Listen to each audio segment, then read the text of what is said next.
अस्सलाम वालेकुम रहमतुल्लाहि वबरकातुहू। नाजरीन, एक बार फिर हम एक नई वीडियो के साथ आपकी खिदमत में हाजिर हुए हैं।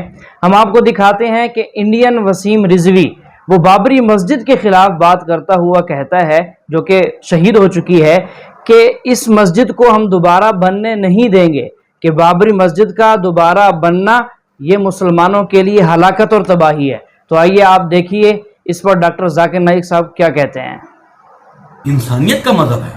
हिंदू और उनके धार्मिक स्थलों से नफरत करना इस्लाम नहीं है। ये हिंदुस्तानी मुल्ला जिहाद के रास्ते पर चलकर हिंदुओं का कत्लेआम करना चाहते हैं। हम इंसानियत की बात करते हैं तो हमको इस्लाम से बाहर बता रहे हैं। किसी को भी इस्लाम से बाहर करने का किसी भी मुल्ला को कोई अधिकार नहीं है।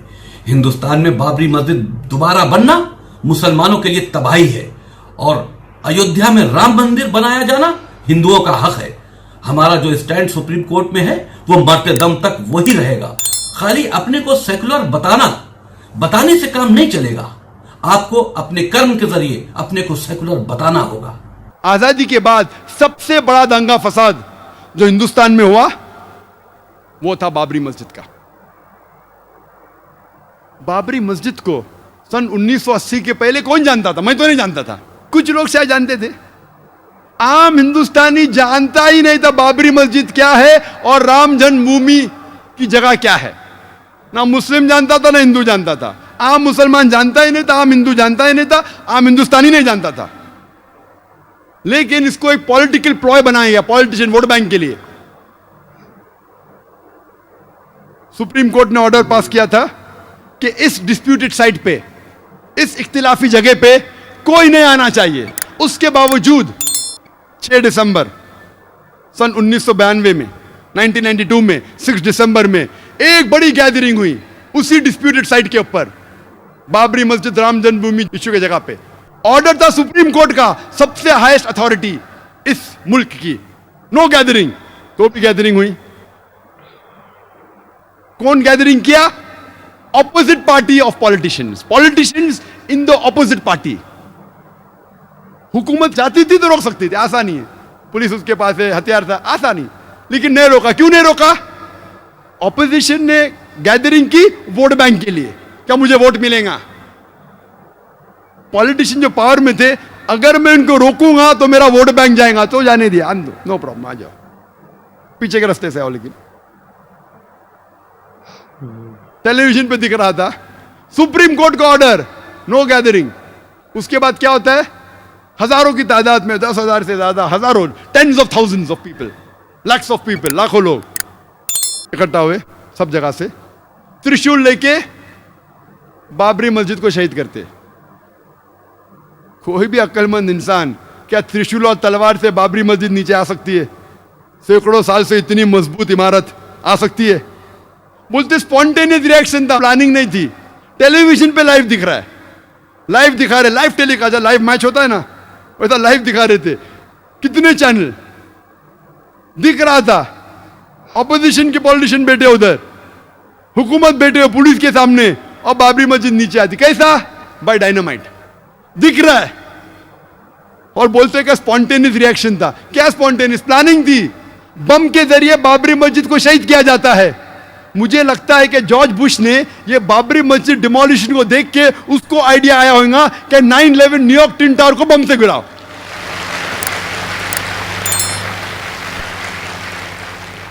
9/11 पे मुझे ज्यादा तकरीर नहीं करने का है। वो 9/11 तो इतना बड़ा, कम से कम 10 तकरीर कर सकता हूं मैं 9/11 के ऊपर, जॉर्ज बुश के ऊपर। लेकिन मुझे लगता है उसको आइडिया मिली बाबरी मस्जिद से। जिस तरीके से बाबरी मस्जिद को बम से गिराया गया और कहा गया कि स्पॉन्टेनियस रिएक्शन था, उसी तरीके से बम से गिराया ट्विन टावर को और कहा गया कि प्लेन ने मारा। चाहे तो इंशाल्लाह क्वेश्चन आंसर में टाइम लिया तो कहूंगा। क्या होता है? इमीडिएट सारे हिंदुस्तान में दंगे फसाद होते। दंगे फसाद होने के बाद एक्शन का रिएक्शन होता है। हजारों लोग मारे जाते, हजारों लोग का कत्ल होता है सारे हिंदुस्तान में, अक्सर मुसलमान। और खुसूसन बॉम्बे में बाबरी मस्जिद डिमोलिश की कौन जिम्मेदार? कोई भी आम आदमी